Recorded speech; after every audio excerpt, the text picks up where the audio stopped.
Hi hello friends. So கடைசி 1 வீக்காக எந்த ஒரு வீடியோவுமே வரல.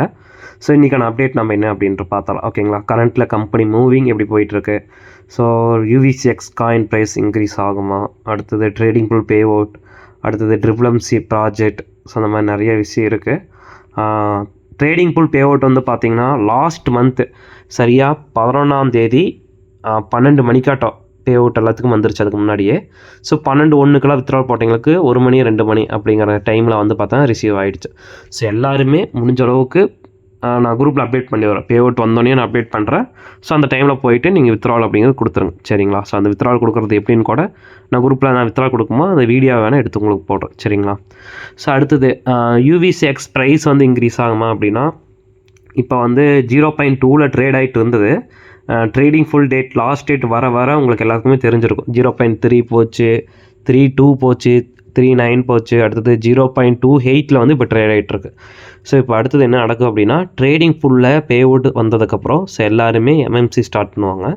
ஸோ எம்எம்சி ஸ்டார்ட் பண்ணுறதுக்கு எல்லாருமே யூவிசிஎக்ஸ் காயின் பை பண்ணி எம்எம்சியில் ஸ்டேக்கிங் பண்ணுவாங்க 15ஆம் தேதி வரைக்கும், ஓகேங்களா. ஸோ அதை மறுபடியும் எக்ஸ்டெண்ட் பண்ணுவாங்க. எனக்கு தெரிஞ்சு இந்த மந்த் எண்டு வரைக்கும் அதை போய் எக்ஸ்டெண்ட் பண்ணிட்டு போயிட்டே இருப்பாங்க. யூவிசிஎக்ஸ் காயின் வந்து ப்ரைஸ் கம்மியாக இருந்துச்சு அப்படின்னா.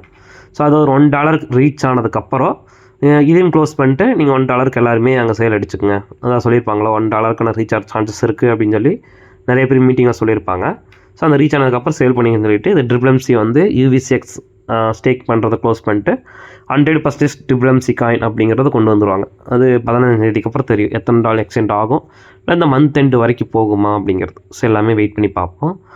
இப்போதைக்கு எம்எம்சியில் ஸ்டார்ட் பண்ணலாமா அப்படிங்கிறீங்க எல்லாருமே ட்ரேடிங் புல் பே அவுட்டுக்காக தான் வெயிட்டிங். ஸோ அந்த பே அவுட் வந்ததுக்கப்புறம் தான் ஸ்டார்ட் பண்ணணும் அப்படின்ட்டு. நிறைய பேர் யூவிசிஎக்ஸ் ஸ்டேக்கிங்கில் யூபிட் ஸ்டேக்கிங்கில் ஸோ போட்ட அமௌண்ட் கூட எடுக்காமல் இருக்குது. ஸோ அதை வேலட் டு வேலட் எப்போ ட்ரான்ஸ்ஃபர் பண்ணுறது வரும், அதாவது ஸ்டேக்கிங் வேலட்லேருந்து ட்ரேடிங் ஃபுல் வேலட்டுக்கு ட்ரான்ஸ்ஃபர் பண்ணுறது எப்போ வரும், ஸோ அது எம்எம்சிக்கு போகுமா, அதாவது 20ஆம் தேதிக்கு அப்புறம் போட்டிருந்தா அது எம்எம்சிக்கு போகும் அப்படின்னு சொல்லியிருந்தாங்க. 20ஆம் தேதிக்கு முன்னாடி போட்டிருந்தா அது ட்ரேடிங் ஃபுல் வேலட்டுக்கு ட்ரான்ஸ்ஃபர் பண்ணிக்கலாம் அப்படிங்கிற 2 அப்டேட் வந்திருக்கு, சரிங்களா. ஸோ இது எப்போ பண்ணலாம், எப்போ நடக்கும் அப்படிங்கிறது எதுவுமே வரல. ஸோ கடைசியாக 1ஆம் தேதி நடக்குனாங்க, அடுத்தது ஜூன் 5 நடக்குனாங்க, இப்போ ஜூன் 10 கிராஸ் ஆகிடுச்சு. ஸோ அதுக்கான எந்த ஒரு அப்டேட்டும் நான் வரல. ஸோ வந்துச்சு அப்படின்னா கண்டிப்பாக நான் குரூப்பில் ஷேர் பண்ணுறேன், சரிங்களா. ஸோ அடுத்தது ட்ரிபிள்எம்சியில் யாராச்சும் ஸ்டார்ட் பண்ணுற மாதிரி இருந்துச்சு அப்படின்னா ஸோ ஒரு $50 $100 ஸ்டார்ட் பண்ணுங்கள். ஏன்னா எல்லா குரூப்லேயுமே ட்ரிபிள்எம்சி தான் ப்ரொமோட் பண்ணுறாங்க தவிர இதுக்கு முன்னாடி போட்டவங்களுக்கான எந்த ஒரு பதிலுமே இல்லை. அவங்களுடைய சேனலில் கூட ட்ரிபிள்எம்சியில் வந்து இவ்வளோ இன்கம் எடுத்துகிட்ருக்காங்க, இவ்வளோ டீம் கொடுத்துருக்காங்க, புதுசாக ஒரு ஜாயினிங் வந்திருக்கு, கங்க்ராச்சுலேஷன். ஸோ அந்த மாதிரி தான் போயிட்டுருக்கு. All the best, welcome to my family. So அந்த மாதிரி தான் நிறைய பேர் ப்ரொமோட் பண்ணிட்டுருக்காங்க. ட்ரிபிள்எம்சி தான். ஸோ நீங்கள் பே அவுட் வந்ததுக்கப்புறம் பண்ணுங்கள். பண்ணுற மாதிரி இருந்தால் $100-200 கூட பண்ணுங்கள். அதிகபட்சம் லேக்ஸ் கணக்கிலலாம் யாரும் இன்வெஸ்ட்மெண்ட் பண்ண வேண்டாம். ஏன்னா ஒரு டைம் பயங்கரமாக அடி அப்படிங்கிறது பெருசாக வந்துருச்சு. சரி, அது எல்லாத்துக்குமே தெரியும். யூவிசிஎக்ஸ் நல்ல ப்ரைஸ்க்கு போகும்னு சொல்லி ஃபுல்லாக டவுன் ஆகிடுச்சு அப்படிங்கிறதுமே. ஸோ அதனால் பார்த்து பண்ணும்போது நல்லா யோசிச்சு கேர்ஃபுல்லாக பண்ணுங்கள், சரிங்களா. ஸோ நிறைய பேர் மைண்ட் தாட் என்ன இருக்குது அப்படின்னா, இப்போ கம்பெனி இப்போ அந்த ப்ராஜெக்ட் ஸ்டார்ட் பண்ணுறாங்க, ஸோ ஒரு 1 lakh 2 lakh நம்ம இன்வெஸ்ட்மெண்ட் பண்ணிட்டேன் அப்படின்னா கூட எல்லாத்துக்கும் முன்னாடி எடுத்துக்கலாம் அப்படின்ட்டு. ஸோ அதை எடுத்தாலும் எடுக்கலாம், இல்லை அதுக்கான பேக் ஃபயர் ஆகுது. பேக் ஃபயர் மீன்ஸ் உங்களுக்கு ஏதாவது பாதிப்பு ஏற்படுது, மறுபடியும் வேறு ப்ராஜெக்ட்டுக்கு போகிறாங்க அப்படின்னா நீங்கள் இன்வெஸ்ட்மெண்ட் பண்ணுறது உங்களுக்கு எந்த விதத்தில் உங்களுக்கு பாதிக்காது அப்படின்னா மட்டும் அது பண்ணுங்கள். இல்லை அப்படின்னா கம்மியாக கொடுத்து அதில் டீம் கொடுங்க, சரிங்களா. ஸோ டீம் கொடுக்கும் போதே டீட்டெயிலாக சொல்லிடுங்க, கிரிப்டோனா எப்படி, ஸோ இந்த கம்பெனி எப்படியெல்லாம் நடந்து வந்திருக்கு.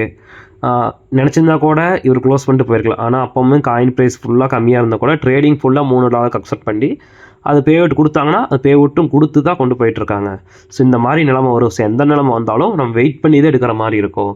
அவசரத்துக்கு எடுக்கிற மாதிரியோ, இல்லை இன்வெஸ்ட்மெண்ட் பண்ணிட்டு எனக்கு அர்ஜென்ட்டுக்கு அமௌண்ட் வேணும், ஸோ எங்கிட்ட கொடுங்க, ஸோ அந்த மாதிரியாவதோ, அதாவது நாம் லோன் கோல்டு லோன் போட்டோ, இன்னும் இடத்த அடமானம் வச்சோ, இல்லை வெளியே கடன் வாங்கியோ நாம் இன்வெஸ்ட்மெண்ட் பண்ணிவிட்டு அந்த கடனை கட்டுறதுக்கு கூட ரொம்ப கஷ்டப்பட்டுட்டு, ஸோ அந்த மாதிரி எந்த ஒரு ப்ராப்ளமே வராத மாதிரியாக ஸ்மூத்தாக கொண்டு போங்க, சரிங்களா.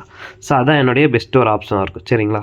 ஸோ அடுத்தது உங்களுக்கு வேறு ஏதாவது டவுட் இருக்குது, சந்தேகம் இருக்குது அப்படின்னா ஸோ உங்கள் அப்ளைன் கேளுங்க.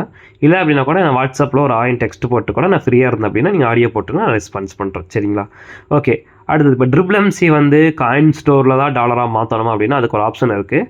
அதே காயின் ஸ்வாப்லேயே உங்களுக்கு வந்து ட்ரிபிள்எம்சி டு யூஎஸ்டிடியாக மாற்றுறக்கான ஆப்ஷன் இருக்குது.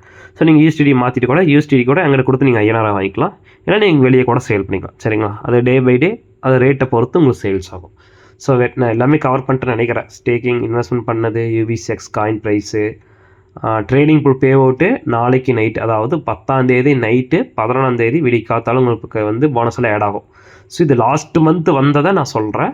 இல்லை இந்த மந்த்து இன்னும் கொஞ்சம் டிலே பண்ணுறாங்க அப்படின்னா ஸோ அதுக்கு தகுந்த மாதிரி ஆட் ஆகும். சரிங்களா? ஸோ பார்த்து பண்ணுங்கள். சரிங்களா? கரெக்டாக வித்ட்ரால் அப்படிங்கிறது நீங்கள் முடிஞ்ச அளவுக்கு உங்களுக்கு எப்போ ஆட் ஆகுதோ அடுத்த ஒரு 6 hours 4 hours கொடுத்துருங்க.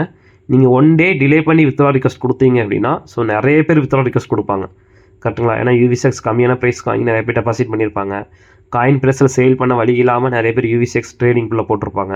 ஸோ அதனால் UVC நிறைய பேர் போட்டிருப்பாங்க. ஸோ அதனால் நிறைய பேர் வித்ட்ரா ரிக்வஸ்ட் கொடுப்பாங்க. ஸோ நாமளாம் முன்னாடியே கொடுத்து வச்சுட்டு அப்படின்னா நமக்கு ஈஸியாக அப்படிங்கிறது பேமெண்ட் வந்துடும். சரிங்களா? ஸோ அதுக்காக தான் சொல்கிறேன். நீங்கள் கொடுத்தீங்க அப்படின்னா ஒரு 1 hour 2 hourலேயே வந்துடும். நம்ம முன்னாடி கொடுத்து அப்படின்னா நம்ம நம்ம 1 மணி நேரம் லேட் பண்ணோம்னா அது ஒரு 4 மணி நேரம் 5 மணி நேரம் லேட் ஆகும். ஸோ அதுக்காக தான் சொல்கிறேன். இல்லை கடைசி டைமில் இவ்வளோ பேமெண்ட் தான் கொடுக்க முடிஞ்சுது, அடுத்த பேட்சில் உங்களுக்கு பேமெண்ட் போடுறேன், இல்லை பாதி நாளுக்கு மேலே உங்களுக்கு பேமெண்ட் போடுறேன் அப்படின்னு ஏதாவது ஒரு இஷ்யூஸ் வந்தால் கூட ஸோ அதெல்லாமே நான் பேலன்ஸ் பண்ணுறக்காக அதை தவிர்க்கிறதுக்காக தான் நான் வந்து முன்னாடியே வித்ட்ரா ரிக்வஸ்ட் அப்படிங்கிறது கொடுக்க சொல்கிறேன். சரிங்களா? ஸோ கரெக்டான டைம் பார்த்து உங்களுடைய அட்ரஸ் சேஃபால் அட்ரஸோ எக்ஸ்சேஞ்ச் எல்லாம் கொடுக்க வேண்டாம், சேஃபாலே கொடுத்துங்க. ஏன்னா அதில் வர USDT தான் உங்களுக்கு வந்து நோட்டிஃபிகேஷன் வரலினாலுமே அதில் காமிக்கும் இந்த டைமுக்கு ஆட் ஆயிருக்குது அப்படிங்கிற காமிக்கும். உங்களுக்கு சேஃபால் வந்துச்சு அப்படின்னா நீ அது யாருக்கு வெளியே அனுப்புனாலுமே உங்களுக்கு ட்ரான்சாக்ஷன் ஃபீஸ் அப்படிங்கிறது 0 இருக்கும். ஸோ எக்ஸ்சேஞ்ச் எல்லாம் வேண்டாம், சேஃபால் கொடுத்துட்டு ஸோ அதுலேருந்து நீங்கள் எக்ஸ்சேஞ்சுக்கு மாற்றி நீங்கள் வேறு காயின் வாங்குறதாவோ இல்லை அதுலேருந்து வேறு யாராச்சும் கணிப்பி நீங்கள் 5000 மாற்றுறக்காவோ ஸோ அந்த மாதிரி ஆப்ஷன் யூஸ் பண்ணிங்க. ஸோ அது ஈஸியாக இருக்குது. ஓகேங்களா? ஸோ நம்மகிட்ட வந்து USD குவான்டிட்டி அப்படிங்கிறது ஒரு 2000க்கு மேலே இருக்குது. உங்களுக்கு யாராச்சும் வேணும் அப்படின்னா கண்டிப்பாக கனெக்ட் பண்ணி வாங்கிக்கிங்க. ஏன்னா ட்ரிபிள்எம்சி வந்து அடுத்தடுத்த கட்ட போகும்போது உங்களுக்கு வந்து USD வந்து $5 அப்படிங்கிறது சேஞ்ச் ஆகும். ஸோ இப்போ கம்மியான ப்ரைஸ் கிடைக்கும் போது வாங்கி வச்சுக்கோங்க. ஏன்னா MMC எல்லோரும் பண்ண ஆரம்பித்தாங்க அப்படின்னா ஸோ நான் வாங்குற இடத்துலையும் ப்ரைஸ் ஹெச் பண்ணிடுவாங்க. அப்படிங்கும்போது நமக்கு எல்லாமே சிரமமாக இருக்கும். ஸோ அதுக்காக. சரிங்களா? ஸோ ஓகே, நமக்கு வாட்ஸ்அப் சேனல் கீழே இருக்குது, வேணா ஜாயின் பண்ணிக்கங்க. உங்களுக்கு எதாவது டவுட் அப்படின்னா இங்கே தெரியுற நம்பரோ இல்லை வாட்ஸ்அப் குரூப்பில் இருக்கிற அட்மினுக்கோ கான்டாக்ட் பண்ணுங்கள். ஓகேங்களா? Okay, thank you.